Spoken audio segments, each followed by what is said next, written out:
Well, I think we can get started. Good afternoon, everyone. This is Charlie Zolli, Chair, and this is the Metropolitan Council Committee of the Whole meeting on Wednesday, February 2nd. Happy Groundhog Day.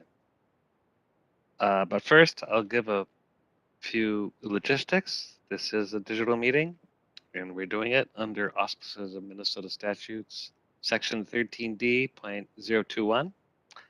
And if there's any members of the public listening or watching and you have comments, I encourage you to email us at public.info@metc.state.mn.us, and we'll respond to your comments in a timely manner. And in order to establish quorum, I will invite Bridget to call the roll.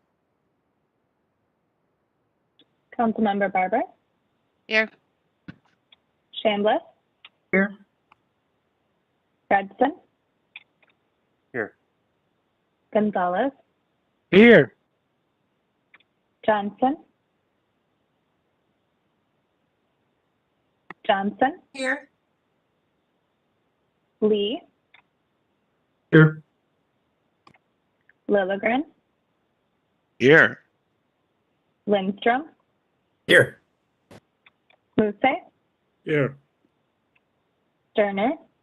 Here. Vento. Here. Wolf. Here. Zarin. Present. Chair Zolli. I'm here. We have a quorum. The first item is to approve the agenda. We have two interesting information items, and unless I hear any amendment or disagreement, I will consider the agenda approved, which brings us to the minutes from our meeting, Committee of the Whole, January 19th, 2022.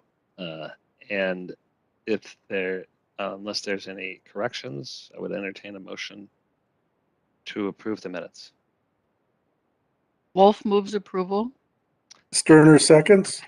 Thank you, council members. Any discussion? If not, Bridget, please call the roll. Councilmember Barber. Aye. Chambliss. Aye. Cummings. Fredson. Aye. Gonzalez. Aye. Johnson. Aye. Lee. Aye. Lilligren. Aye. Lindstrom. Aye. Muse. Aye. Sterner. Aye. Vento. Aye. Wolf. Aye. Zarin. Aye. Chair Zolli. Aye. Those minutes are approved. So as I mentioned, we have two items I've been looking forward to. And the first is about housing tools and locally identified housing needs. We're going to hear from Hilary Lovelace in a minute, but to help set up this conversation is our one and only Community Development Director, Lisa Barras. Lisa. Thank you, Chair Zolli. Thank you, council members. It's good to see you this evening. And as part of our continued work, I don't know, Greg, if you could bring up the presentation for us. I'll just run through our first couple of slides. Thank you. And we can just skip to that next slide. Excuse me, next slide, please. Sorry, go back one. So as part of our work across the council, and you'll remember over this last year and a half or so is that council staff have been reporting to you on a number of different items as an early part of our 2050 regional planning process. So you might remember when we talked to you last December and November that we discussed some of these core questions that we ask in regional planning. Where are we today? Where do we want to go? How do we want to get there? And what are the barriers or opportunities for achieving our vision? So today we're bringing that additional reporting on where we are today. This is a foundation or building our foundation based on what we're seeing in our comprehensive plans as a core component of that foundation. This helps set the stage for what you might need to know for the upcoming work on the next regional development guide. And today we will continue that reporting out on what we've found in those plans. Comprehensive plans share complex positions from different geographies and community types from across the region, evolving programs and ideas, innovative approaches to issues or challenges, and emerging priorities. That includes acknowledging unknowns and uncertainties as well. It's a wealth of information that sets us up to understand where communities are now, what the consolidated regional plan looks like, if you will, when you put all of those plans together as one, so that we can better understand what the region's challenges will be in 2050 and how we accomplish those or tackle those challenges. Next slide, please. So when we first came before you last April to share out high-level themes or headlines from that analysis of 2040 plans, we covered a number of different items. We know that local plans reflect regional policies, but we also provided a big picture overview showing how local plans reflected other policies, and particularly related to regional systems of transportation, water resources, regional parks, and also land use, some headlines around housing and natural resources, where the council's policies provide direction to those local planning efforts. We've also shared analysis on elements related to climate change, public health, and most recently around aging. Today, Hilary is going to talk to you about housing and give you a more in-depth analysis on what she and the team have found in the review of 2050 plans. I'm sorry, 2040 plans. I don't mean to get ourselves a decade ahead of where we are today. So with that, I will turn it over to Hilary, and she'll give you the deep dive on how communities are planning for housing in the region. Thanks so much, Lisa. Can everybody hear me? Just want to do a quick check. Yes, great. If you could bring us to the next slide, please, Greg. Thank you. My presentation today is going to be in 4 parts, or 2 parts of 2. If you all would like, or if you have a lot of questions after this second section on land guided for affordable housing, I'll stop for a couple of questions, and then I'll take the rest of the questions at the end. Just because we're in this current virtual meeting era, I'm looking for any opportunity to interject a little bit more natural and normal conversation and interaction. So if you've got a little clarification request, you want to just turn on your camera and wave at me, I can pause. We can go through it. Next slide, please, Greg. So requirements to be found complete and consistent for comprehensive plan review, which are 2 different standards for housing review in 2040 comprehensive plans, were substantially different than in prior decades, as local roles in regional housing outcomes were re-examined as part of rewriting the housing policy plan for the first time in about 30 years. Our area of review on housing was reported to be one of the most difficult that communities tackled in their comprehensive plan debrief work. That LPA reported on just a few weeks ago in CDC, in part because with anything new, there's a learning curve and there are some challenges. One of the more highlighted areas of comprehensive plan review in this cycle were the identification of local housing needs. The table on the right shows the regional allocation of need for a hypothetical community, which is tied to this community's growth in the 2021 to 2030 decade. But communities were also asked separately to go above and beyond this and to identify their own local housing needs. Some communities tried to update their plans from the last decade with new information, which fell short of meeting our new requirements for this decade cycle. Other communities took the opportunity to deeply consider their role in housing and their comprehensive planning efforts. Some communities strategically chose to point their focus on other areas of their plan and just wanted the housing section to cuss the mustard, not to rewrite the game. On the other hand, other communities really took their housing section seriously and put a lot of work into writing a section that was actionable for the next decade, as we've seen with a couple of communities.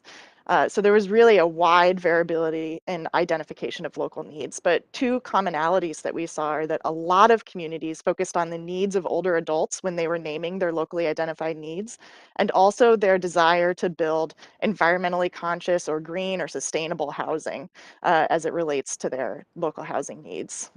Whether that was in the form of retrofits or in new construction, communities talked about that a lot. Housing is important to communities in this decade in a way that it previously wasn't. That's not all because of our requirements, but it's much because of a political shift outside of our efforts that reflected that and that was reflected in comprehensive plans. For instance, some communities with a sizable amount of manufactured housing that was mostly ignored as part of their housing stock in their 2030 plans, was a huge focus in their 2040 plans. Both Little Canada and the city of Blaine put substantial sections within their housing comprehensive plan work on what not only the existing needs of manufactured home communities within their cities, but also the city's role and what they were going to try and explore in the next decade that they could do to help residents in manufactured home communities. So there was a giant shift there. To allow communities flexibility in how they chose to guide land to meet statutory requirements, because there's such a range of community characteristics across community designations, communities were given an option to choose to either guide land at minimum densities of 8 units per acre to meet their allocation of regional affordable housing need for the 2021 to 2030 decade, or in a combination of 6 and 12 units per acre.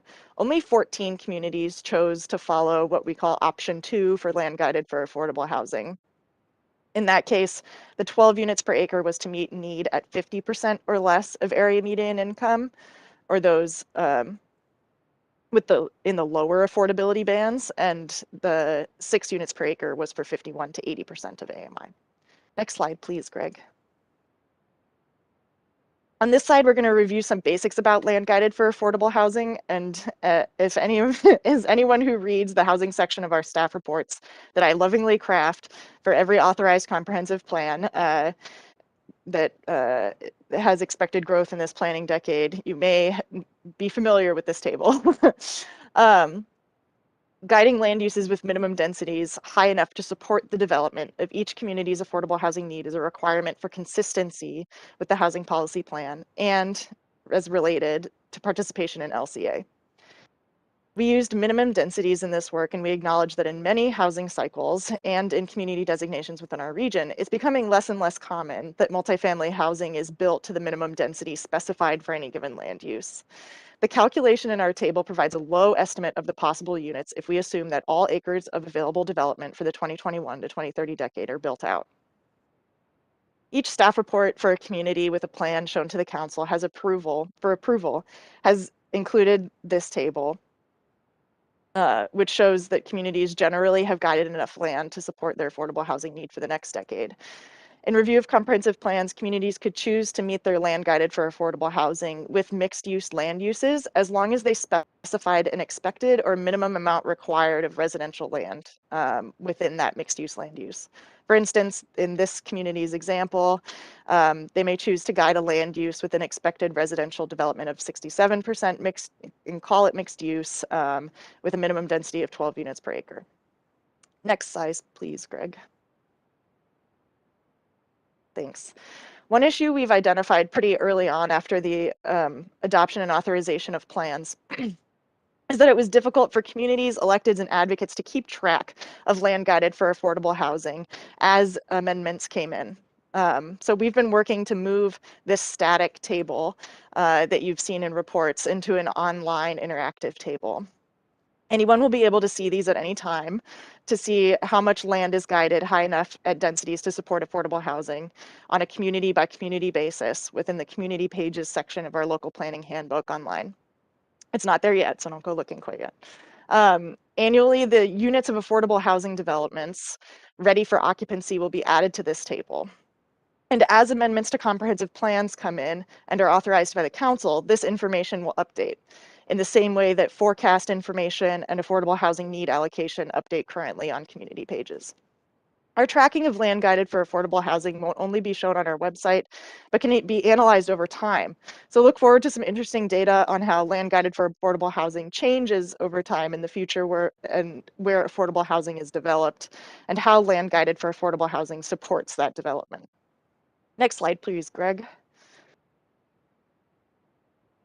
This chart is one you've seen before if you remember Mike Larson's presentation from last April. I'm sure everybody remembers last April, perfectly crystal clear.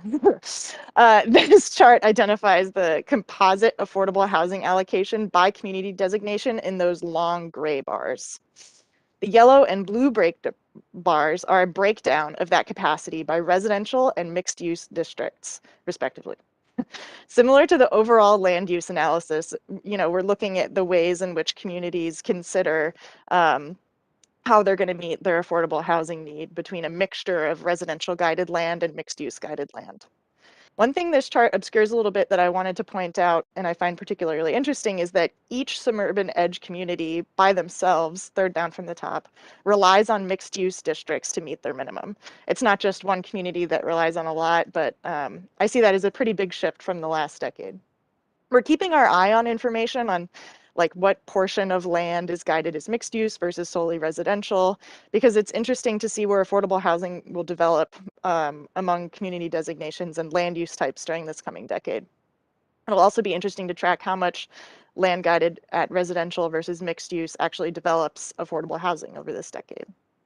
So I'll pause here for any questions, but I'm not seeing a lot of faces, so maybe we'll just keep going to the next slide, Greg.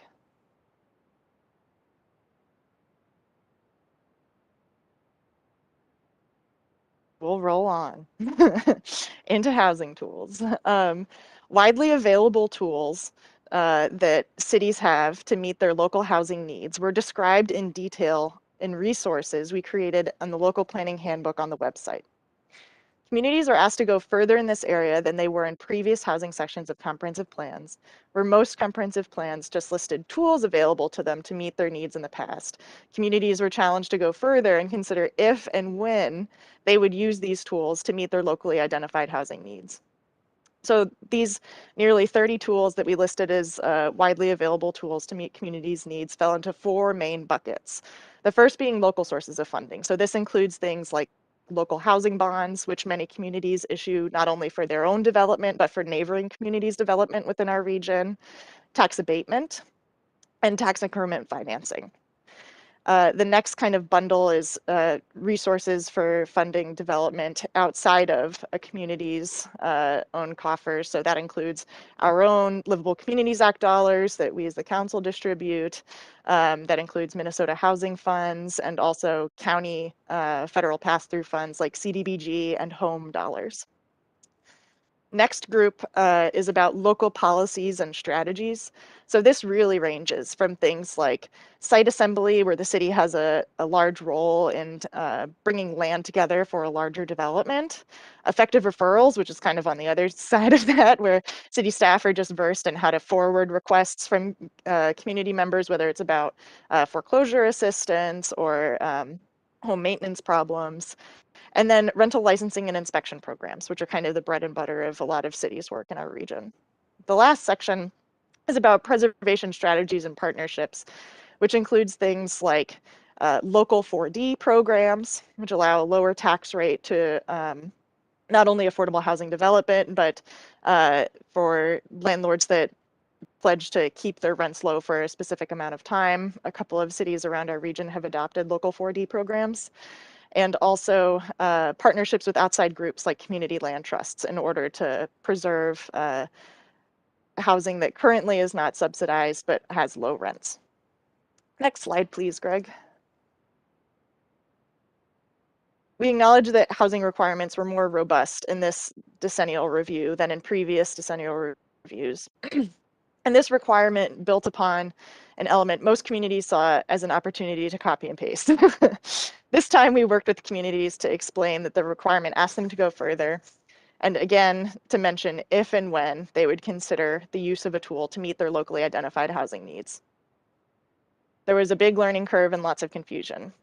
Communities that had a history of using tools to solve their local housing problems were proud to state the tools that they had used before and plan to continue to use in the future to meet any anticipated needs that they saw developing. Local housing finance tools like TIF, housing improvement area, tax abatement, and bonds were something that communities really wanted to say that they would consider in certain circumstances, rather than a blanket statement of they were unlikely to consider it or likely to consider it. Many communities appreciated giving a little bit more guidance on what types of projects or places within their community they would be more likely to consider the use of these local finance tools. One fun surprise was that we found out that some local housing tools that we didn't think were as widely used are more widely used than we thought. Lots of other regional housing players in our region were surprised to learn that many communities, more than 30, currently have accessory dwelling unit code supportive of a mother-in-law flat either behind, next to or behind the house, which helped fuel some of the work that Family Housing Fund has created. So the requirements that we asked of communities not only bolster our work and our understanding at the council, but help support the work of other regional housing organizations within our sphere. And we also found out that many communities were interested in exploring their own local 4D program through this. I think if we hadn't asked them the question, we might not have found that information out otherwise. One other piece was that the housing tools section allowed really ambitious communities to chart a path to success. So early in their comprehensive plan process, Eden Prairie started talking about an inclusionary housing ordinance and used their comprehensive plan outreach process as a time to gain support for that notion. And now they have adopted a inclusionary ordinance within their community. So that's pretty exciting. Another thing that we plan to do is over time tracking the use and adoption of these tools, programs and policies as communities move forward. We have an annual housing survey effort that we send out to the planners at each community and ask them which tools they have adopted by a date and which tools they've used by a last date. So we can kind of see how over time the implementation of this goes. And that's information that, again, is not only useful for us, for other organizations within our regional context. Next slide, please, Greg. This wasn't just a learning experience for us. These aren't just lessons that we learn, but it's something that cities learned a lot too. Seeing the affordability need breakdown in the bands of 30% AMI and below, and 31 to 50% area median income, and 51 to 80% area median income really led to some deeper conversations during the comprehensive planning process than we had seen before. Cities like Maple Grove and Bloomington used it to hone in on these specific AMI bands that they didn't know were cost burdened within their communities and that they wanted to serve. So some communities have taken this information that we presented to them during the comprehensive planning process and are blossoming into acknowledging and owning their role in housing outcomes for their residents. And also thoughtfully considering tools that they can use to meet these needs. If I could go back in time and tell 2018 Hilary one thing related to housing comp plan reviews, of course, it would be related to housing comp plan reviews. It would be to more ardently warn cities about squeaking by with just, 1 to 10 extra units of their land guided to affordable housing in their table. There have been a lot of communities that guided land really close to the line to be found consistent with a council housing policy that since have fallen out of consistency just because of a really small change to their plan. And that doesn't feel great. So that's something that I would encourage us to do differently next time. Documenting the community's policy intention has really been a challenge. Some communities prefer to have a very transparent process so that developers know exactly what support they can expect from a community. And other communities prefer to be a little less transparent, to bargain more with developers on a case-by-case basis in order to get what they want out of a development process. Still, other communities saw the opportunity to name their policy intentions with each tool as a way to consider the use of each tool in a way that they hadn't before. Pretty much every community, whether they were a documenting type of community or a bargaining type of community, this created more heartburn in their comprehensive plan adoption process locally than they were kind of expecting to go into. So I think this led to a lot of ire. How to accomplish both a process that is clear for developers and a process that allows for some healthy discretion in award of funds is difficult for communities. And as we are also funders of projects on a through programs, and so we sympathize with the difficulty of deciding and naming those intentions. A question we get a lot from other organizations and housing spaces is if it was really worth it to have cities write down their policy intentions with housing tools. Will cities actually follow what are in those comprehensive plans? So mixed implementation of what communities have written in their plans is something that we plan to watch again through those annual housing survey efforts, if they adopt information or not. Councilmember Lee, are you raising your hand? Would you like to say something? Yes, thanks, Hilary. I had a quick question. i- if there are cities in this past round who had like great examples or projects relating to health equity or say greener energy around these areas, is there a place where we kind of show it off to other cities as an example? Like, could it be in like the planet handbook, or if there are really cool things like that, is there a way that we could share that moving forward too with other cities?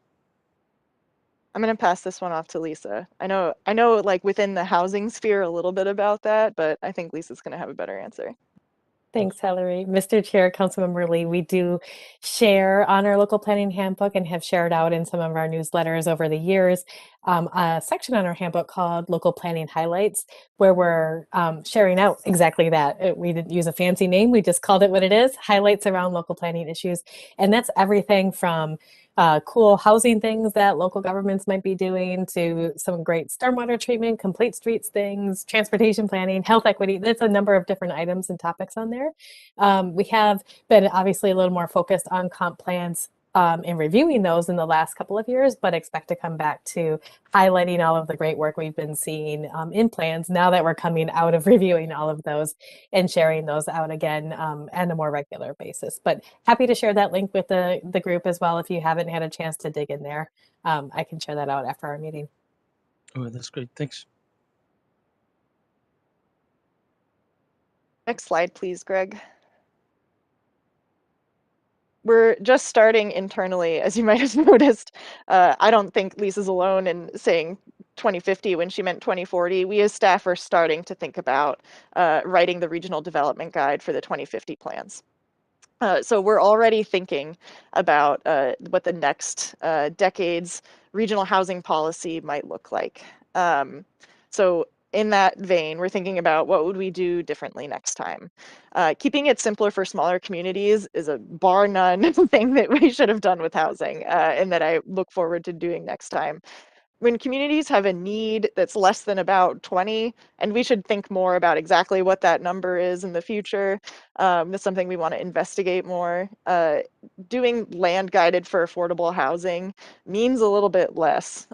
When communities had a need of, say, like 3 to 5, even in this round, we kind of allowed for an exception where if a community came up with a very detailed process of how they would meet their need of 3 to 5 units, either by working with an outside partner, saving up general funds to help with the development. That was more meaningful, honestly, than land guided for affordable housing at that scale. So that's something that we want to focus on for next time. I don't think housing is alone in that kind of consideration.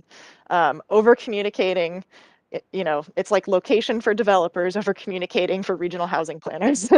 I think that next time we can do a lot more work on not only showing how to do it, which we created some examples this time, but budgeting out how long it might take to do this type of work.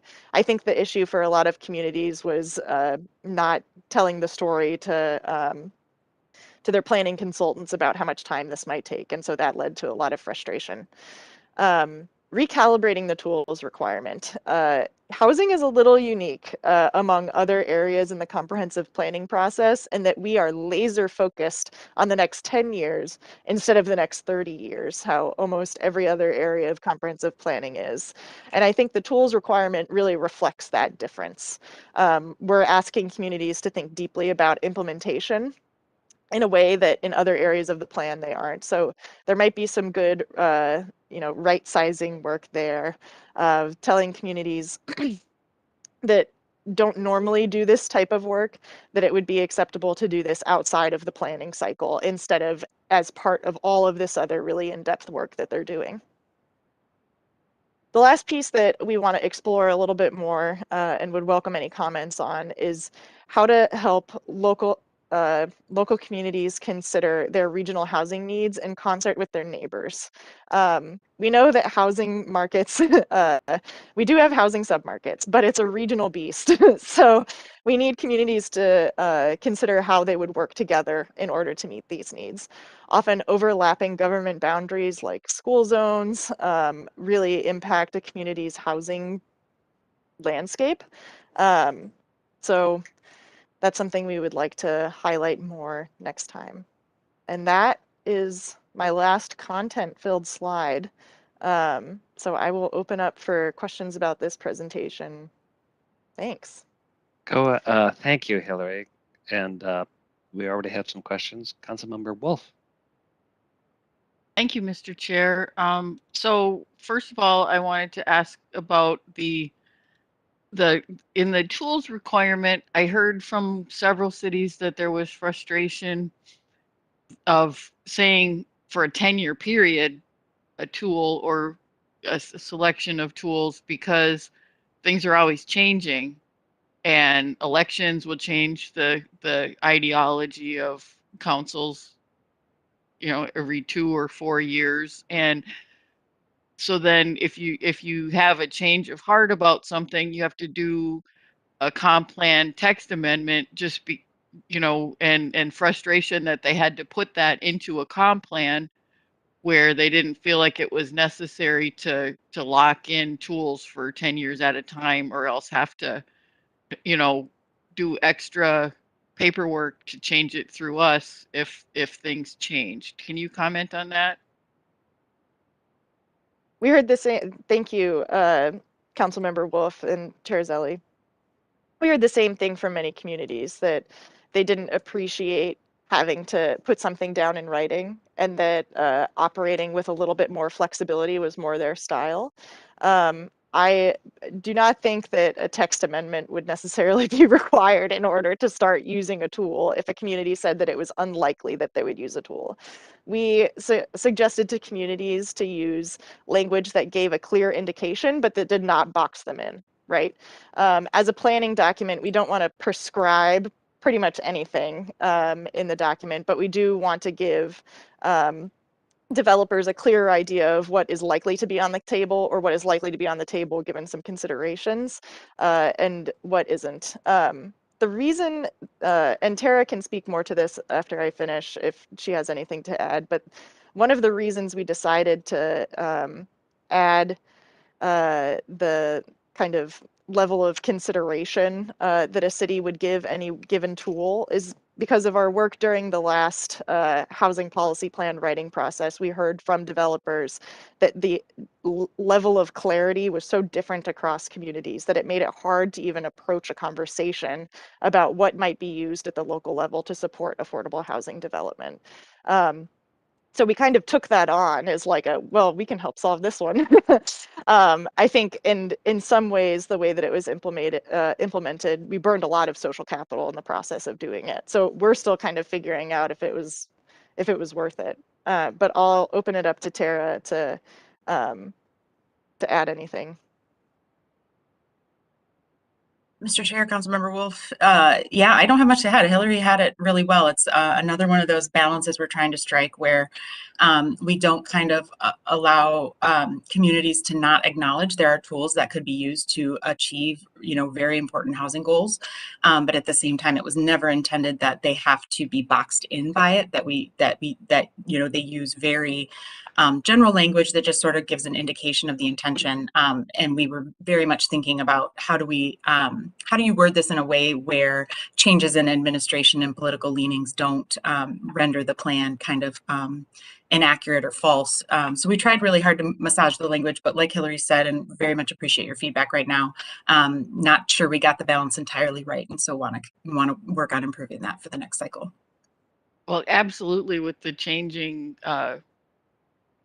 everything is changing continually right now, faster than anybody could possibly have imagined. So more flexibility is generally better than less. I also heard from communities that they were afraid that they would be judged. Like if you didn't say yes to every single thing, that, you know, the council wouldn't want to give them grants and whatnot, and they felt like maybe they were being coerced. So perhaps that's part of the communication. The other thing that came up is that frequently the land that actually does get developed for affordable housing is not the land that's zoned for higher densities. It ends up being so expensive that developers buy an underutilized parcel in some other zoning classification and then rezone it for the affordable housing.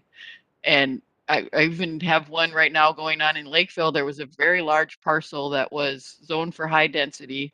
It was purchased by a church and zoned to something else, lower, you know, still residential, but lower density.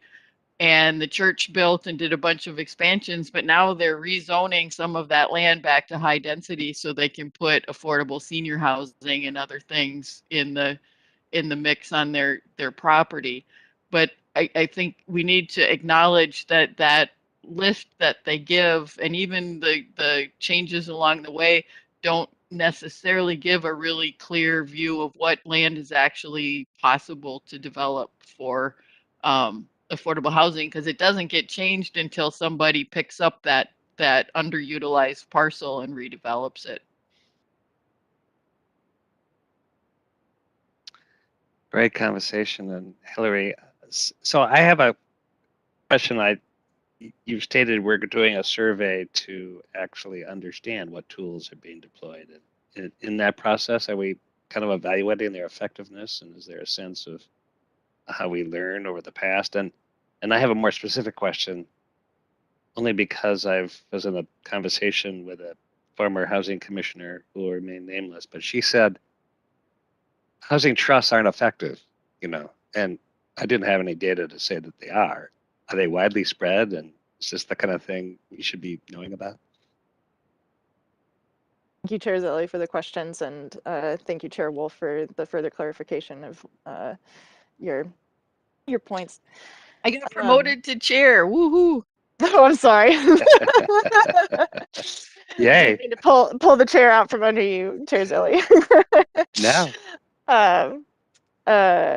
So the second part of your question was about local housing trust funds. I think the idea of local funds going towards affordable housing development was in a different place 10, 15 years ago when communities started talking about developing local housing trust funds. And now they're in a place where some local housing trust funds at the local level have been used a little bit more as a political bargaining tool, where pass-through funds from the federal government are counted as part of the local housing trust fund, even though those are funds that the community would receive anyway. And so I would think, you know, not only among unnamed former housing commissioners, but through many in the public, they see a local housing trust fund as a term that has lost meaning. What it worked, I think, effectively to raise the profile of was the need of local investment in affordable housing, and I think it has succeeded there. So, and I'm sorry, you'll have to remind me the first part of your question. Well, just that we're doing these, getting a greater understanding of what tools are being deployed, and maybe is there a way to measure their effectiveness in the process? Yeah, so in our annual housing surveying effort, where we ask communities, you know, what tools have you been using? When did you start using a tool? When did you finish using a tool? We are also asking them a couple of open-ended questions about what housing challenges are you experiencing right now, and what is working well? Like, you know, where are you seeing success in your own efforts? And we have found a way to make those questions required for participation in LCA. So I think we'll get some pretty good answers. And that'll help us buff out the story, not only of like when a tool is used and there was some development, was there any connection, but also kind of like the narrative storytelling piece is something that we're hoping to capture through that survey effort. I really appreciate the question. Thank you, Chair Zilli. Great, thank you for that. And Councilmember Johnson. Thank you, Mr. Chair.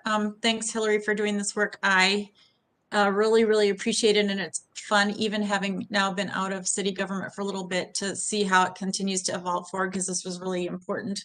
It's important work for everybody, but I enjoyed working in housing and our comp plan stuff. So I just want to kind of piggyback on a couple of things that Councilmember Wolf said. I know too that you know, in Plymouth our comp plan would get approved, and we, you know, meet all of the zoning densities that we needed, guiding densities that we needed. But I would also say that I think we'd have, it was hard sometimes. We'd have housing advocates that would say, why aren't you guiding this to higher density? And sometimes we would purposefully leave properties that we thought might really work well for affordable housing, but we wanted the developer to really prove to us before we would just grant a change to higher density that it would be for affordable housing, because we were learning very rapidly that you could have higher density and they could come in with extremely non-affordable housing, right? So we were trying to keep all of the tools in our quiver to work with developers to incent them to work with us on affordable housing before we'd give up our highest authority as a city council. So there's that. And I think it'll be interesting as we move forward, and just again, really appreciate your work. I want to learn more about how tools are evolving. And I know especially, I came out of a meeting with the Municipal Legislative Commission, their legislative breakfast, I think that was last week. And it was also just really interesting to hear how they are really working very hard at the local level on affordable housing, what the hurdles are for them right now. And they believe that the game, and we know this to be true, is to really preserve the naturally occurring affordable housing, which we're losing at a fast clip right now. So it's an all fronts attack right now, I think, to get this done. But you know, I just am grateful for the work that you're doing and how we can then come in support of those local communities as they're trying to be innovative and come up with whatever works. So thank you.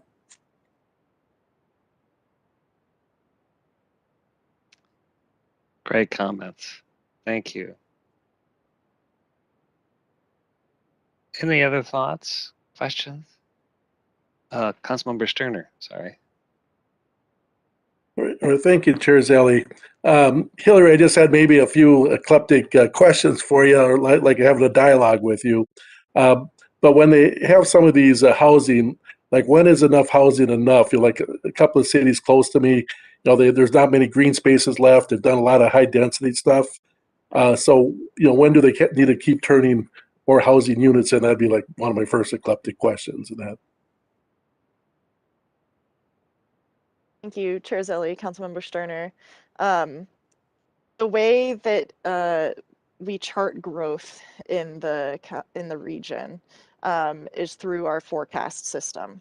So we have decided that our affordable housing need designation is paired very closely to our forecasted growth. We calculate for the region how many households we think are going to need affordable housing, like what proportion of our growth we think is going to need affordable housing, considering just a few policy factors, and then allocate to communities based on their forecast growth. So if a community doesn't have a lot of opportunity for new development and they don't think that they're going to redevelop a whole lot, their affordable housing need is in line with that number. So for any community that is talking about like our growth doesn't feel in line, you know, that type of conversation, I would recommend they reach out to Todd Graham, who works on our forecasts here. Does that get at the heart of your question, Councilman? Yeah, that gets to the first one. Can I ask a couple more, Chair Zelle? Sure, please. Okay, one of my next ones is like, you know, with trying to get the carbon footprint down and affordability. Like I was just at a housing thing about a week ago with the cities, and they had like Lakeville was one of the cities in there, and their city manager was doing a presentation in a 2-bedroom, 2-bath house, and not even like the great part of Lakeville was considered affordable. It was $468,000 for that house. It was just like incredible. So we kind of like talked about, I think before, like more affordable, like duplexes or tiny homes, things like that. And I'm also looking at energy effective homes, like where the homes could be, already have solar panels on them in such where that's part of the building code. Are there any grants or programs like that where we can, speed that up or allow builders to work on those type of things? That's a great question. I don't have a wonderful answer for new construction of like energy efficient standards. Tara might. Tara, do you have any? Oh, Mr. Chair, Councilmember Sturter. Yeah, I share kind of Hilary's, this is, the intersection of kind of, climate resiliency and environmental impact and housing affordability is at times and at odds kind of tension. But at times we find solutions that kind of help pair things together, like our Solar for Vouchers program, which would of course address rental, not home ownership, like the example you were giving. So I think that's very much an issue, how to make those two very important things work together. And ideally we find solutions like Solar for Vouchers where kind of two needs are helping leverage each other. Because I think, what we know is that a lot of the efforts to make housing more green add upfront costs, even if they save long-term costs. So better quantifying that and building that into financing, really requires the full spectrum of folks in the housing industry and world, both in the private market and in affordable housing. So I kind of share Hilary's apology that I don't have a great answer for you, that it's a sticky wicket there, and we're constantly trying to think about how we can integrate those two really important policy goals together. Okay, and then I just had one more question, and then I'm good for the evening. Sure. My last one has to do with when we're doing housing. Like green spaces are so important on the one side for park and recreation, where people can have their mental health and go to local parks, and on the other side, when we're raising food, it's important to have local agriculture and less trucking and looking. So I'm wondering, when you do housing, do we look at trying to preserve Ag 1 type land as well as our parks that typically are, code, I know, city with when they do housing, but I'm just kind of wondering, how does that work with your housing needs and what the cities come up with on their plans? Yeah, thank you for the question, Councilmember Sterner, Chair Zelli. One thing that we are starting to think about more in earnest with our partners, with our colleagues in the Regional Parks Unit, is how do we provide meaningful, affordable housing opportunities near high quality green spaces. Most frequently, areas that are developed near high quality green spaces are super unaffordable. So a thing we're thinking about is how do we prevent things like green gentrification? How do we make sure that there are still affordable places able to live near green spaces?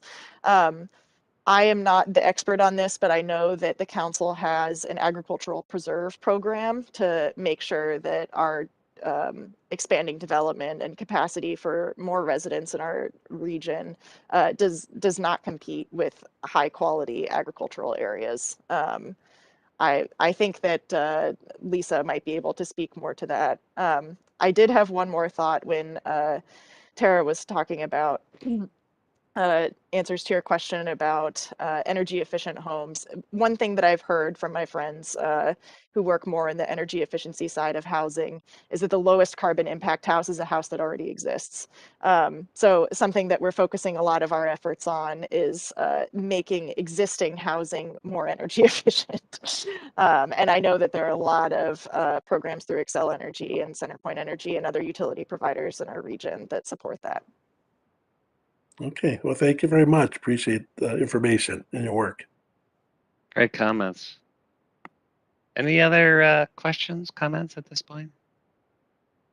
Well, Hilary, I want to echo what has already been said. We're really deeply appreciative of your work, your presentation, and this continuing kind of exploration as we improve and we refine these processes, and looking forward to this next phase of the 2050 process as we get into it. So thank you so much for your presentation. We're going to now hear from on the subject growing shade, which is tree canopy planning in the region, and subject I'm really interested in. And I see Eric Wojchik and Ellen Esch are here to make that presentation. So Ellen, Eric, take it away. Great. Thank you so much. Can everybody hear me okay? Yes. Excellent. Really quick, I just thought, what a perfect segue. You know, Hilary ending that conversation talking about the intersection of housing and the need for green space. That's exactly what this project really looks at, things like that. So um, I'm really excited to be here today. I think that this project that we're going to present to you is, I don't want to, I'm trying to be modest about it, but I do think it's going to really change the game when it comes to canopy planning at the local level. So we're really excited after a year of work on this that we've reached this point. Well, good afternoon, everybody. And I'll ask everybody if you could just to hold the questions till the end. I just want to make sure that we get through the material, and we're quite happy to answer any questions you have, but if you could just hold on to those. Thanks for joining us. My name is Eric Wojchik. I'm a planning analyst in the local planning assistance work unit in community development here at the council. I'm joined today by Ellen Esch, senior data scientist in the research work unit, also in community development. We will be co-presenting on this new tool that we're calling Growing Shade. Growing Shade is a tree planting, canopy and enhancement and preservation tool. And you are our first audience, our first formal audience. So we're excited about this. Next slide, please. You see here, there we go. So today's discussion is going to focus on where this project came from. So the policy, the regional policy foundation of the project, and also the demonstrated need from stakeholders. We're going to discuss tree planting and canopy preservation as a sustainable solution to intersecting regional issues. We're also going to provide the background of the tool, how it was created, and then Ellen's going to demonstrate the various applications of the tool. And we'll finish with a discussion of ongoing training efforts and continued outreach. Next slide. To provide a little bit of context, regional tree canopy work started at the Metropolitan Council within local planning assistance. I believe Lisa Barajas remembers this well. She had this as part of her work plan, I believe, in 2015. We did do some early work on getting some canopy data from the U of M. That was a huge help to some of our climate work. But this data and this tool that we have today to present to you really takes it to the next level. And I'll explain why in just a moment. Next slide, please. We have to root and ground everything within regional policy. So I'm going to do that real briefly here. It can be argued that tree canopy planting, enhancement, and preservation spans all of the 5 Thrive outcomes within Thrive MSP 2040. But we're going to focus here on 2 outcomes that really form the foundation of the project, and that's sustainability and equity. Thrive MSP 2040 defines sustainability as protecting our regional vitality for generations to come. Trees play a big role in sustainability because a single tree is an expression of policy that can span several human generations. And we're going to return to that theme later too. In addition, we need to recognize that land use, environmental, and climate change policies affect groups differently. This project centers environmental justice considerations in the stories and within the tool. Environmental justice is achieved when everyone enjoys protection from environmental and health hazards. And Ellen's going to speak more specifically about this. Next slide, please.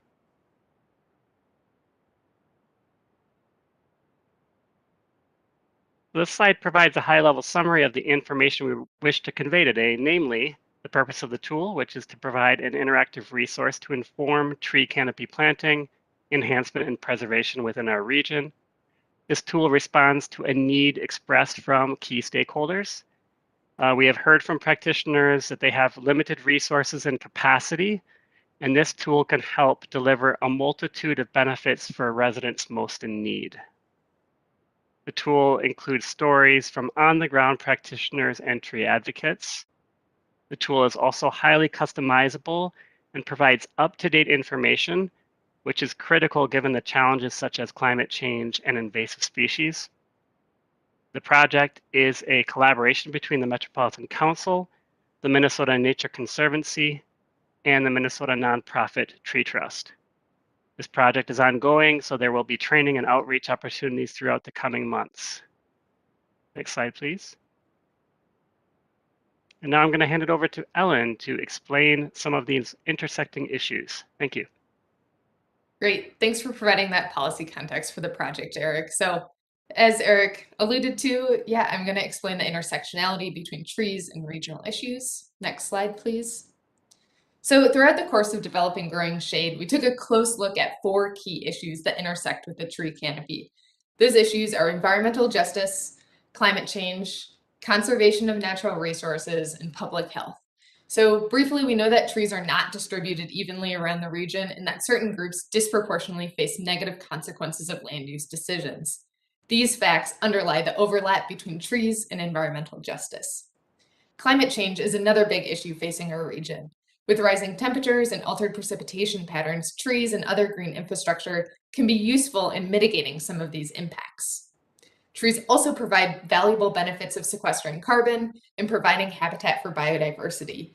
Preserving the existing tree canopy and considering the value of natural resources and making land use decisions can help our region grow and change sustainably into the future. And finally, we know that trees are linked to better health of people. Trees improve both air and water quality and are linked to improve physical and mental health of residents. So growing the tree canopy and growing shade can help improve public health. And this map that you're seeing on the right is showing the relevance of these 4 key issues across our region, and the colors are indicating the highest priority issue in each census block group.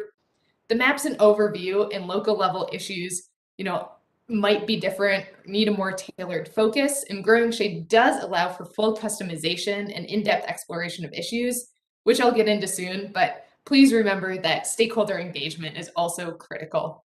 Next slide, please. So, thank you. So given that broad overview, I'm going to share some of the history behind the overlap of those intersecting issues and also provide recent data that shows how these issues are playing out on the ground today.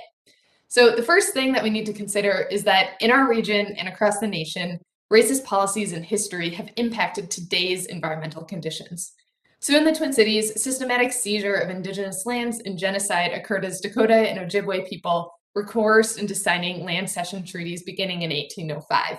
Within Growing Shade, we invite you to learn more with a perspective from the native-led Lower Failing Creek project.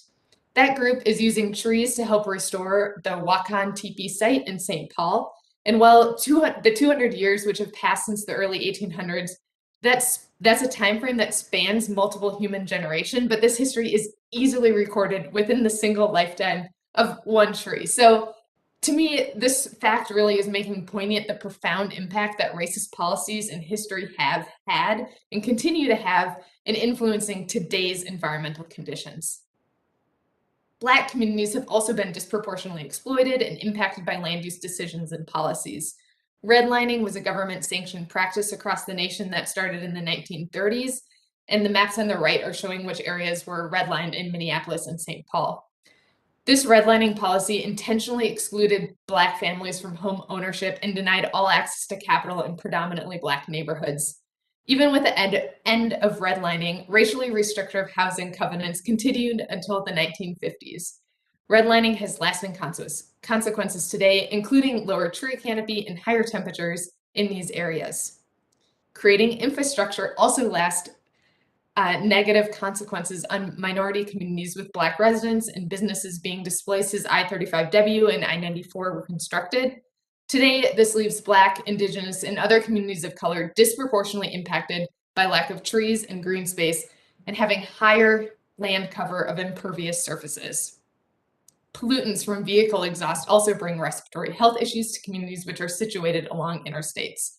In Growing Shade, a story from St. Paul's Frogtown neighborhood explores these issues and one group's initiatives to plant trees to help promote a more equitable future. So in summary, all of these racist policies have long-lasting consequences, and it's why environmental justice is a key issue identified in this project. Of course, these issues outlined here are not unique to our region, nor is this a comprehensive list of environmental justice issues. So, I'll kind of note that it is encouraging to see researchers and media outlets start to uncover these stories nationally, and we're really pleased to add Growing Shade to the mix. but we also want to highlight that our project more precisely focuses in on our region's unique history in a way that generalized national trends or tools cannot. Next slide, please. So with that background, here are the data for our region which show disparities in tree canopy cover with income and race. In each of these plots, the roughly 2,000 census plot groups across the 7-county region are plotted. So the panel on the left is showing that tree canopy increases sharply with household income up until the median annual income of an area is around $100,000. The panel on the right is showing that tree canopy decreases as the share of residents identifying as a person of color gets higher. And do note that these figures are showing tree canopy in 2021. So we're not talking history here. These are the conditions that are occurring on the ground today. Next slide, please. So to help illuminate these numbers a little bit, I've pulled out 2 examples here. On top, you can see an area from St. Paul's Summit Hill neighborhood. This is an area that has 42% tree canopy cover, a median household income of about $120,000, and 9% of residents identify as a person of color. The bottom example is from Minneapolis's Camden neighborhood. This area has less than half the tree canopy of Summit Hill. This Camden area also has half the median income, and about 6 times more residents identify as a person of color. And hopefully you can see these really stark differences in what the tree canopy is looking like. These pictures are taken on the same day. It's the same geography scale. And what I think is also interesting about this is that these 2 areas are sharing the same population density of about 13 people per acre. So this really isn't a population density issue. Next slide, please. Now, the inequities in tree canopy cover mean real consequences for temperatures. In 2017, an extreme heat tool was part of the climate vulnerability assessment for the region. The extreme heat tool shows differences of up to 40 degrees in land surface temperatures during a 2016 heat wave, and that's shown at the map at right. Now, these temperature differences have several drivers. First, the shading from trees and evaporative cooling from all vegetation can reduce temperatures. And then secondly, impervious surfaces and the heat generated from human activities. Think of vehicle engines that are running or air conditioning units. All of that can contribute to heat islands, which drive up temperatures in urban areas. Taking steps to reduce land temperatures is important because extreme heat is deadly. Adding trees can help reduce heat-related deaths. Baltimore in Maryland had a study done recently, and they showed that the existing tree canopy already prevents about 550 deaths each year in their city of 620,000 people.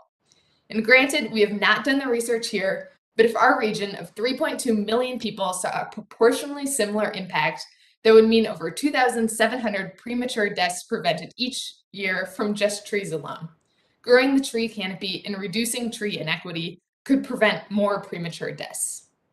Vulnerability to extreme heat, in addition to considering variables related to the impact that trees can have on respiratory, physical, and mental health, is considered in Growing Shade's public health lens. Finally, climate change is underscoring the urgency of acting on extreme heat. On average, the Twin Cities currently have 13 days each year with temperatures over 90 degrees, but by 2050, we could see an additional 40 days over 90 degrees. In the climate change lens, and Growing Shade is considering the impact of extreme heat and identifies areas most at risk from climate change hazards. The climate change lens is also considering the risk of localized flooding, which trees can help mitigate via improved water infiltration. Next slide, please. Here's some data, and this is showing the relationship between summer land surface temperature during that heat wave and the amount of green space in our region. So areas with high amounts of green space, which include trees, remain substantially cooler during heat waves. Next slide, please. Here's Camden and Summit Hill examples again. So the Camden area with less green space had land temperatures around 97 degrees during that heat wave. And the Summit Hill area with more green space had a land temperature of about 94 degrees during the heat wave. And sure, this difference is only 3 degrees in land temperature, but please remember that a whole suite of other factors influence how humans are impacted by heat. The combination of temperatures, humidity, dew point, and air quality can all make the difference of a few degrees feel larger. The difference of a few degrees across the entire summer, not just during the heat wave, can mean it's more costly for people to cool their residences, for instance, by running air conditioner units if people are even having access to them. Not only may the total cost of electricity be higher, but given the lower incomes we see in Camden, that cost will proportionally be a much larger percent of people's total household income, which is dedicated to utility bills. And you can see how this can keep spiraling into a feedback loop where low income and residents of color are continuously left with disproportionately high burdens across the board. Next slide, please. So earlier I mentioned the impact of redlining on green space and temperature. And across St. Paul and Minneapolis, we're seeing the areas which had the A grade back in the 1930s. And I'm showing the grades on the y-axis. So the areas with the A grades are cooler today during heat waves. Areas formerly graded C or D, D corresponding to redline areas, those areas are hotter today. And the points that you're seeing in this plot show land temperatures during that 2016 heat wave, and the gray line in the middle is showing the average temperature of these areas. And this plot is really showing how past policy has ramifications today, and hopefully you're starting to understand that shade trees have the potential to be an important tool for changing these trajectories. And as a quick aside, it's not going to be a good solution to make top-down decisions to plant trees in certain neighborhoods where you might, think that they would be well suited. And there's a lesson from Detroit, Michigan, where the city tried that. But importantly, no one asked the residents what their opinions were of this plan. There's no plan for providing maintenance for the trees, no plan for involving residents and thinking about which tree species they might prefer. And overall, this project was not a success. So while the data on trees and inequities are powerful, stakeholder engagement is also critically important. And you'll see this continually emphasized in growing shade. Next slide, please.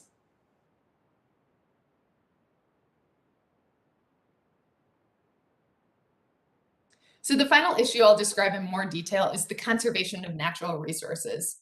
But now, hopefully you're all starting to be convinced that planting new trees can be helpful, but growing shade means much more than planting new trees. It also means preserving existing mature trees so they can continue to grow and provide benefits. Unsurprisingly, mature trees offer more benefits than young trees. It takes time for trees to establish large enough canopies to provide shade. Mature trees are storing more carbon, and mature forests are more biodiverse and have bigger benefits on air and water quality. Our forestry partner that we worked with highlighted that getting trees to have trunks at least 18 inches in diameter is pretty critical to get these benefits. As for what a tree that big looks like, a tree that's 18 inches in diameter takes roughly my full wingspan to hug. Now, growing trees to maturity and the conservation of mature trees is often harder than planting new trees. Weekly watering of young trees is needed to help them establish. Dead trees certainly aren't going to be providing any community benefits, and moreover, it can be an eyesore and a safety hazard. Speaking of dead trees, emerald ash borer is an invasive insect which has or will kill every ash tree in our region without intervention. It's resulted in the removal of thousands of mature ash trees, and so it's certainly worth considering that, where practical, it could make a big difference to apply insecticides to keep mature trees in place, particularly in areas which already have low tree cover. Finally, new developments and suburbanization also threaten the health of existing trees and forests. And this is precisely why we have the conservation lens in growing shade, to provide a way to consider the importance of conservation and management of existing tree canopy. Next slide. Great, back to Eric. Thanks so much, Ellen.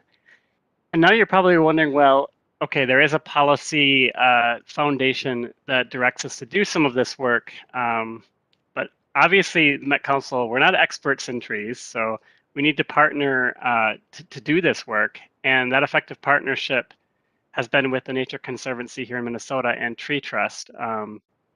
And early on, we had to really figure out, well, they had come to us saying that they wanted to do something with the tool, and we've been thinking about this for a long time because of our policy direction.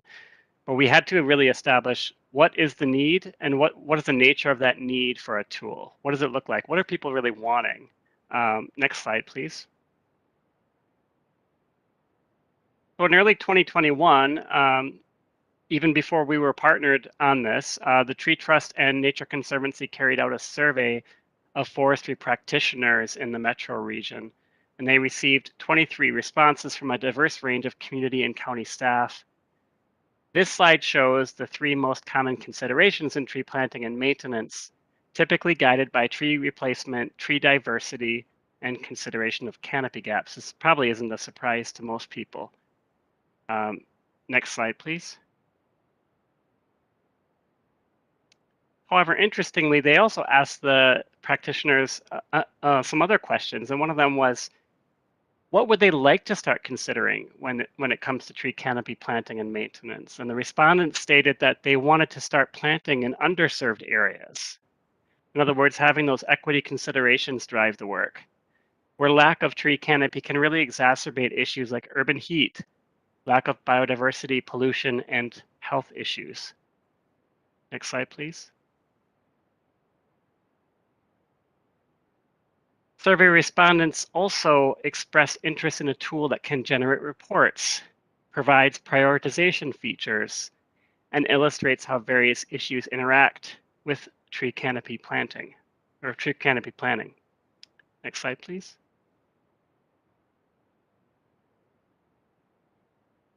So beyond the initial survey in early 2021, we also formed an advisory group to help guide us in scoping and developing the tool. This group consisted of participants from academic institutions, state agencies, city and county forestry, neighborhood advocates, and nonprofit practitioners who work in the tree space. And 6 focus areas emerged from this advisory group. Essentially, they wanted to incorporate neighborhood level voices in the tool. They also wanted to provide up-to-date data that could aid decision making, both at the site-specific level, but also at the community scale. So ensuring ease of access and clarity was also important, providing data reports and customizable features at multiple scales, from block group to community to neighborhood. And also ensuring that audiences are varied and diverse. And then finally, and importantly, the data that this tool generates should be actionable. We should be able to take steps based on the data. Next slide, please.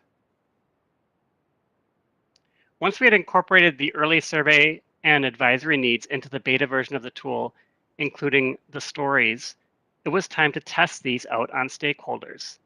So with the help of a University of St. Thomas marketing class, we administered a survey in November of 2021.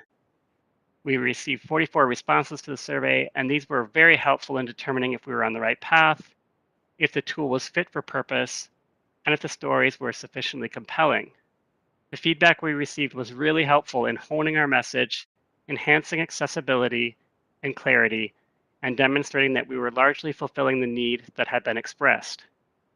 Minor refinements and revisions were incorporated in December 2021 and January 2022. Next slide, please.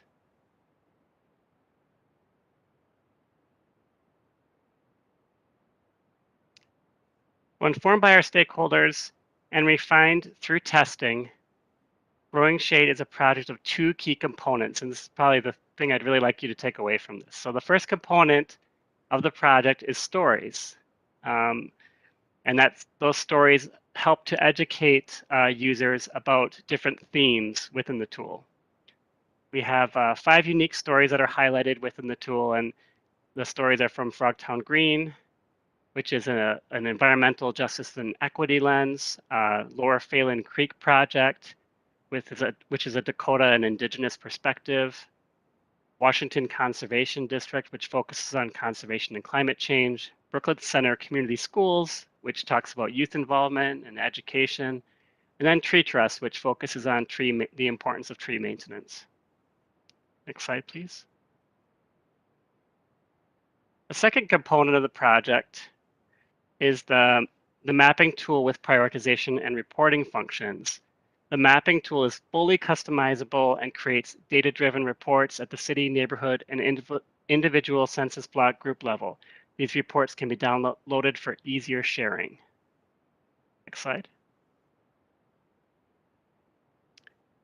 In summary, and to drive this home once again, Growing Shade is filling a key gap. It's fully customizable. It has a laser focus on issues in our region. It's highly actionable, and it provides up-to-date data. Next slide, please. Now I'm going to pass it back over to Ellen for the exciting part, which is the demonstration. Thanks. So for the next portion, yep, I'm going to give this demonstration and use a couple case studies to do that. And please feel free to use the posted slide deck after this presentation to come back to these links in order to explore the tool yourself. Next slide, please. So first, let's look at the city of Bloomington. And a quick note is that all of the figures that you'll see in this case study, they're pulled directly from the interactive application. And these figures exist for all cities in the region and can be accessed by going to the application. Okay, so Bloomington has a tree canopy of about 40% throughout the entire city. And the top panel in this figure is comparing Bloomington's tree canopy to all other cities in the region. You can see Bloomington's coming in right about average. However, when we zoom in at a finer detail and look at the canopy cover within all block groups in Bloomington, and that's that bottom panel, we see that there's a huge variation in tree cover. Some block groups have as low as 10% tree cover and are likely in need of serious greening, while other block groups have over 60% tree canopy. Next slide, please. Earlier, I provided some details about how disparities in tree canopy exist with race and income, and you saw these same figures. Now, all the census block groups within Bloomington are highlighted in green, and you can see that these race and income inequities play out within a single city as well as across the entire region. Next slide, please. Moving into the different priority layers, here I've highlighted the geographical patterns found through three key lenses. Through the environmental justice lens, the northeast area of Bloomington is shown in dark red, which is indicating a high priority area for enhancing the tree canopy. This pattern is driven by the racial and income inequities shown in the previous slide. Through conservation lens, the western area of the city, which is home to one of our regional parks, appears as a high priority for conserving the tree canopy. For all of our regional parks, we see that they are contributing substantial green space and value through the tree canopy. With a climate change lens, areas in central Bloomington and along the 494 corridor are high priority areas for greening. These are areas that are associated with a lot of impervious surfaces where trees can help reduce heat island temperatures and improve stormwater infiltration to reduce localized flooding. In this way of using the priority layers can be essential for planners, foresters, or even people writing or administering grants. And don't forget that all of this is highly customizable. As we were doing this project, we learned about one nonprofit project, which is working on greening school playgrounds. And for them, finding areas with high concentration of youth and high temperatures is critical. And this is possible within Growing Shade. Next slide, please. Finally, Growing Shade enables folks to translate concepts into action. Here's a map of the tree canopy from 2021 overlaid on Bloomington. And that tree canopy is shown in green. And in that bigger picture, I've zoomed into the northeastern part of Bloomington, where I circled 2 apartment complexes which occur there. And this map could, be used to help create a plan to enhance tree canopy in these sparse areas. This map can also challenge planners to think about creative ways to use trees to mitigate some of the air pollution impacts from 494, which is going to be at the top part of this map, where we see essentially no tree cover. Next slide, please. The same principles of using Growing Shade can be translated into evaluating site-level decisions and making plans. So here we'll look at another case study where I've zoomed in on a single block group. And this one happens to be in Minneapolis, where Metro Transit's Haywood campus is located. The aerial images show the construction of the new garage, which added impervious surface to the region and removed about a dozen trees, which I circled in red from the image in 2010. And while removing a couple trees seems insignificant, it is pretty shocking that this census block group has some of the lowest tree canopy across the whole region, less than 2%. And now that the Growing Shade Project is available to provide this type of information, we hope it sparks some hard questions. How could this property help contribute green space to the area? Are there ways to mitigate the impact of increased impervious surfaces? Having this information, would the development process have occurred any differently? Now, of course, neither Eric nor I have any answers here, but what we do have is a tool that everyone in our region can now use to start asking these questions. So we challenge you to think about these questions with other council land holdings or new acquisitions. Bring these data and this perspective to conversations that are happening in your respective districts. We hope that Growing Shade can help you understand the need to make places in our region healthy and resilient. Next slide, please.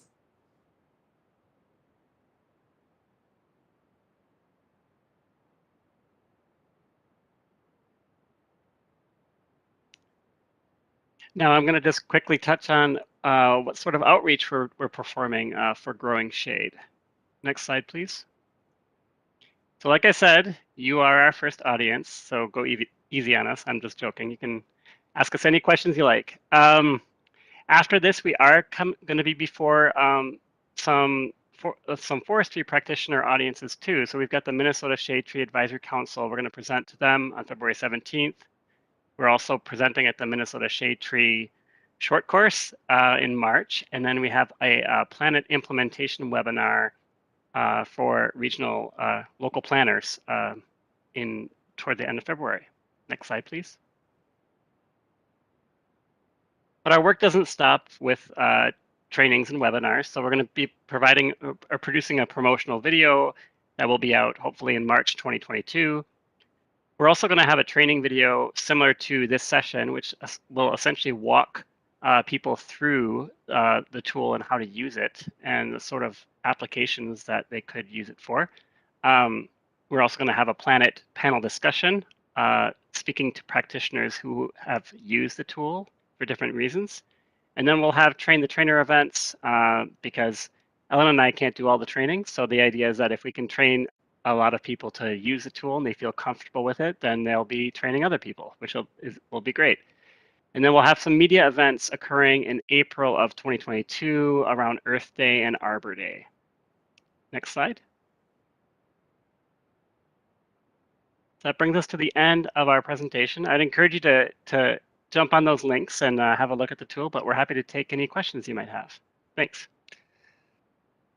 Thank you, Eric and Ellen. And this is really exciting. And I've already jumped in and I'm looking at the tool. And of course, now we all have questions. Let's jump in. I see Councilmember Venta. Thank you, Mr. Chair. In 8th grade, my classmates and I all had to memorize the poem Trees by Joyce Kilmer. And to this day, it's one of my favorite poems. And it fits because I'm a real zealot when it comes to tree preservation. I want to point out a couple of things.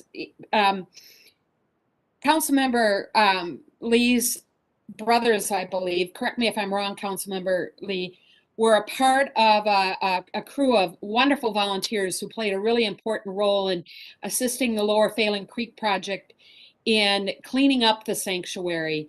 And I think it points out not only is the sanctuary the land of the indigenous, but it's also land that is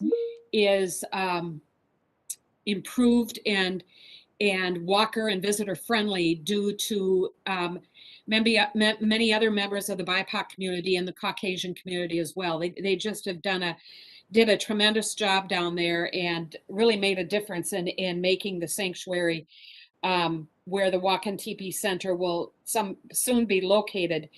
I also want to note that a very generous donor of the National Park Trust, which is based in DC, donated, I want to use a figure, but I'm not going to because I don't want to have to correct the minutes, but a very generous donation of trees to the sanctuary.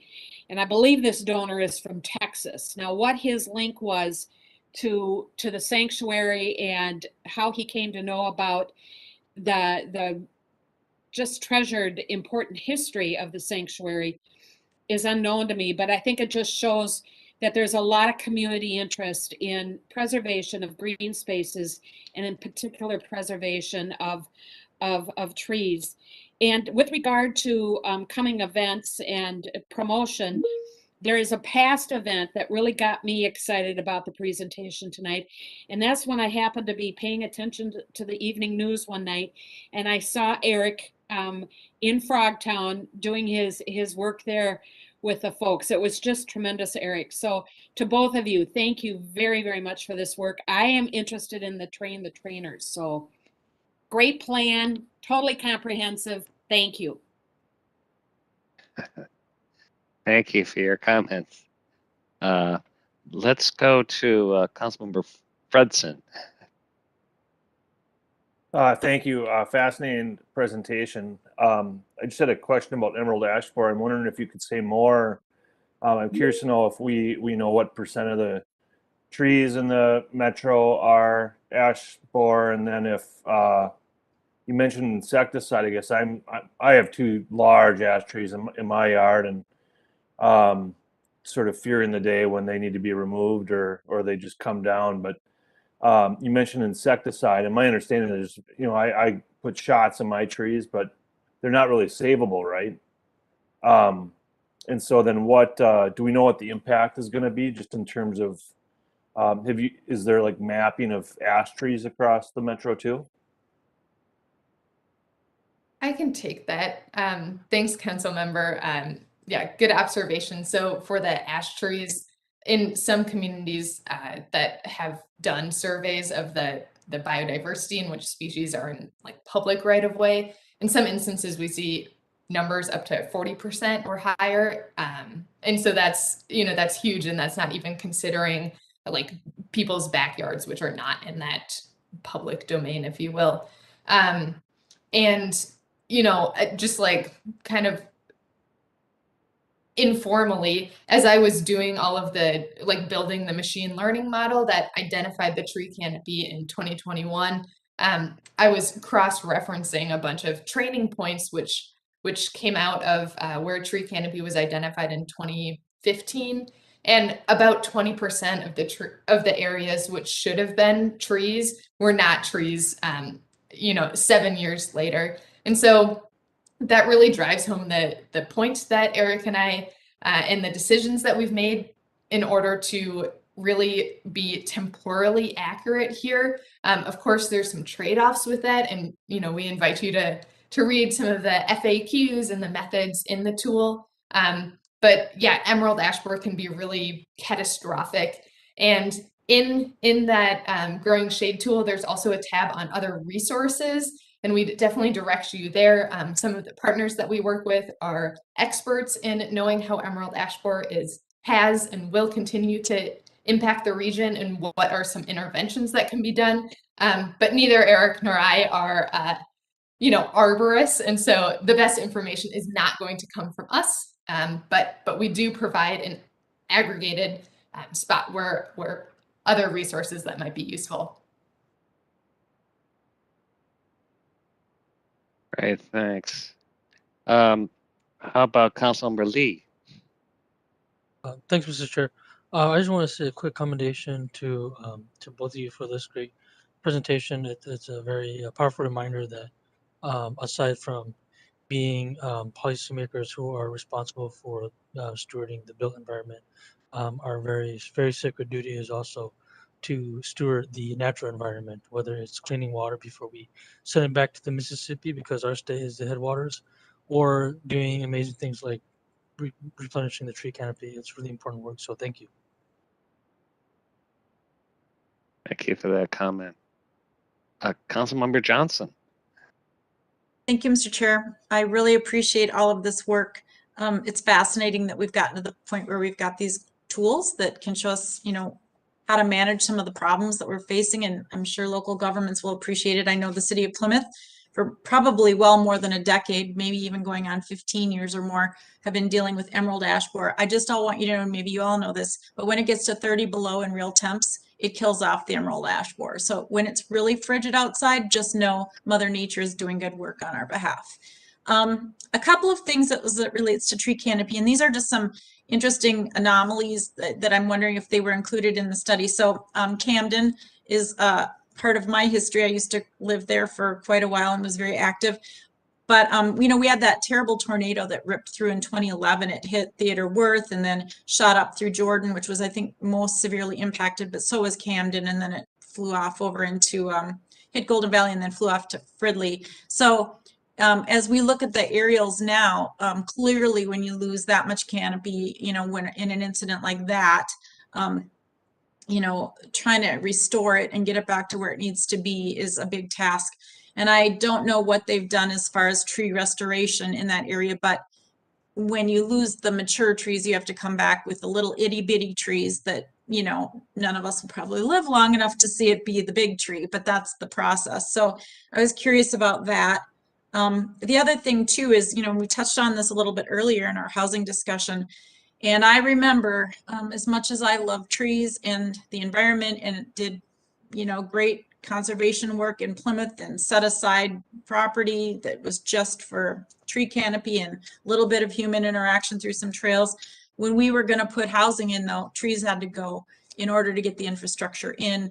And, you know, we've got some of the big woods out here in Plymouth and those had been touched. So it was a real dicey situation when you're trying to provide for housing, trying to provide for affordable housing, and knowing that in order to build and be part of this urban area that we're planned for, you know, you're going to have to sacrifice, unfortunately, trees. With that said, though, the city forester was always working at, you know, tree replacements, again, the itty bitties, but also disease and pest tolerant, so that we aren't planting the same thing that gets hit over and over again. We've got more diversity in our trees.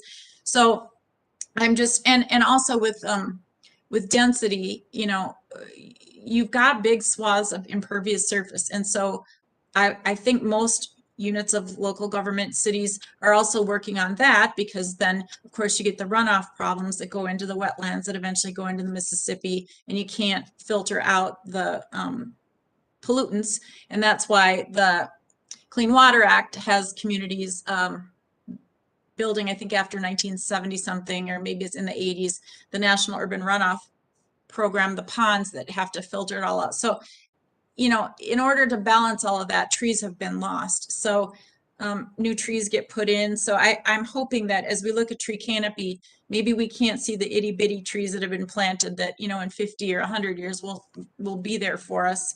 And then last but not least, I think I just want to say too, that when we do come in with our transportation corridors, it is pretty rare that you get any, and we've got a MnDOT commissioner here, but it's pretty rare that you're able to find any sort of extra monies to do the beautification in the rights of way as it relates, you know, to trees or otherwise. So I appreciate that this might be able to inform some of those policies as we, even at Met Council with the work that we're doing, are able to maybe even legislatively address what grant money might be out there or other pots of money that might be out there when these projects are coming in. So just a couple of my thoughts.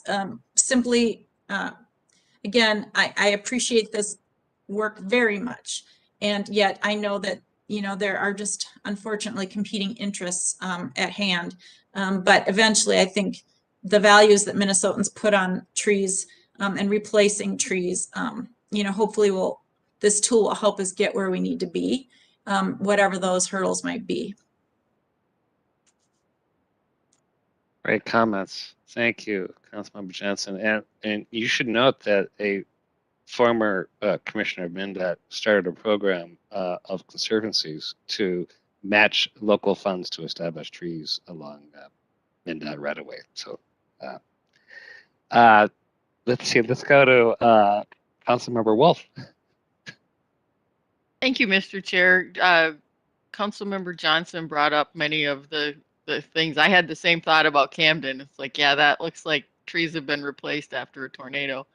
But I would also observe that a lot of the things in this tool are more relevant for places that have been fully developed for some time versus places that are developing in the emerging suburban edge, for example, or suburban edge. The tree canopy is generally more related to the age of the home than it is to any other factor. When I built my house, I had itty bitty trees, and now I have a couple of 50-foot willows in the backyard that are probably 3 feet in diameter, not circumference, diameter. But so it doesn't take 50 or 100 years to get big trees necessarily, but if anything, it's an inverse relationship between uh, income and tree canopy, because as the price of land has gone up, the lots have gotten smaller, requiring clear cutting everything in order to grade it is in many lots as you can. And then you put a huge house on there, and then you plant your little trees around, which is good for the health of the trees, because if you plant trees that are 2 inches in diameter or less, they're more likely to grow and thrive than if you try to plant a 4-inch or bigger diameter tree. I learned that the hard way. We thought we were going to be so great and get this 4.5-inch diameter tree and plant it in our backyard. And all of the little baby trees, I grew one from a seed that is bigger than the one that I put in that was 4.5 inches in diameter, because it's just that, reality of how trees grow. But it was interesting. I was playing with the tool while we were, hearing the presentation, and it was interesting to look at how it works. But it is definitely more relevant in places that have been developed for quite some time than it is in the suburban areas that are experiencing significant growth. Go ahead, Ellen. Yeah, well, thanks, Councilmember Wolf, and also Councilmember Johnson. Yeah, I think that both of you brought up some really good points. And trade-offs is a word, right, that was used. And I think that there are, this tool does enable us to look at trade-offs, and having an inventory and having this information is, like, the tool is not going to give you any answers. None of the analyses that go in the back can give you any answers.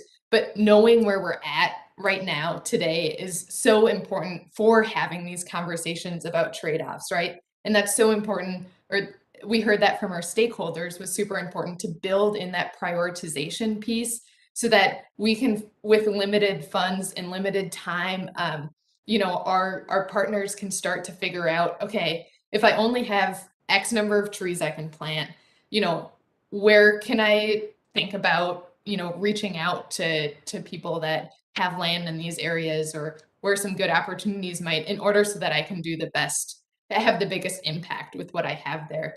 And Eric, I don't know if you wanted to touch on some of the tornado impacts. I know that you've done some great work around there with other tools as well. Well, I really appreciated what Councilmember Johnson said about when it's -30, because my wife gets so annoyed when every time it's -30, I said, this is killing the insect, and she's like, I don't care about that. It's too cold, But I think that we first actually noticed the effect of the tornado actually came to light really clearly when we did the extreme heat map first, and it was only by seeing. I remember looking at North Minneapolis, because I knew that had happened in 2011, and there it was. It was actually showing up in the heat because the trees were gone. So it was kind of like an inverse way to get at that information. But then lo and behold, when you look at the trees, they're not there.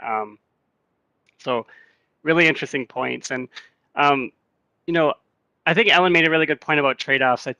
Like we've said throughout this presentation, it's about arming them with the data to make those hard decisions. Obviously sometimes we have to take trees down to develop. But one thing that, to go back to what Councilmember Wolf said too, one thing we're hoping that this might help communities in the urban fringe and emerging suburban communities is looking at natural resources fragmentation. So where there are currently stands of healthy mature trees, how can we make sure that we're creating subdivisions in such a way that we can preserve where we and create those habitat corridors. We're hoping that the tool will help with some of that as well. Thanks. Thanks. I think we have Council Member Sterner. Thank you, Chair. I just had a few comments. I won't be too long with it. Some of the comments were made, but I think, like Ellen, you brought up about the emerald ash borer being a tree, but like before that, we had to deal with the Dutch elm disease and the oak wilt, and it seems like we get away from these trees and then suddenly we clear cut them, and then we don't look at planting them. But now we've got elms that are Dutch elm resistant and things like that. So I think it's important when we do the tree program that you had some great comments about having choice with people to choose the trees. So I think the variety of trees is good. And I also think we should be looking also at nut and fruit trees, which will help some of our food supply and things with food and generate that as well in our communities. The last things I thought was what the other benefits that we have for having the tree is by lowering the heat. It also, like my way back in the day as a sociology major, but usually like more violence is usually shown by the hotter it is outside. So I think by being cooler, it might help our communities in crime and violence, as well as being a noise barrier for not only taking the air pollution in the air, but also be a noise buffer like we do with our houses and on our air flight lines and everything. So I thought those are good actions as well. And I think the also key is by going with these organizations. I know like another one, I think you already have some, but like companies like Great River Greening, what they do about the education thing. So about when you prune the trees, like I just saw a crew out pruning today.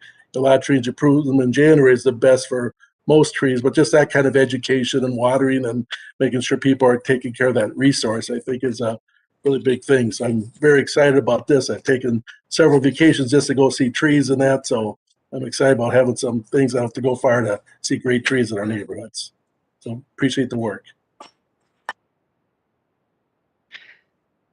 Well, just building on that, I think your presentation describing lessons learned from Detroit, we can't just have a program to plant trees. It is about engagement. It is about buying in, maintain, to take care of young trees, especially. And that's, I guess we see this tool as much awareness building, planning, starting this dialogue. Does this take I see it, and we're going to all kind of probably spend some time looking at it. Is this something that needs to be maintained on a regular basis? Is it, are we supporting it? Is it part of our Met Council website now permanently? Where will this go? I can speak to that. Yeah, thanks for the comment, Sharon. I think that the permanence of this is really important to discuss. And there is a page on our website, metcouncil.org/growing shade will bring you to the page from which you can access that interactive tool. Yeah, this data, there are multiple data sources which go into the back end of this. And I'm sure all of you are well aware of the challenges around a lot of the census data over the past couple years. But any of those variables on people come from census. And so whenever new census data is finally pushed out, that lets us get down to that small geography level of Block groups. We'll incorporate that. We're really hoping to continuously update the tree canopy as well, because our region is, there's a lot of pressures on the tree canopy, and there's also a lot of people doing good work on the ground to try to grow that canopy as well. And so we want to, really have that temporal accuracy.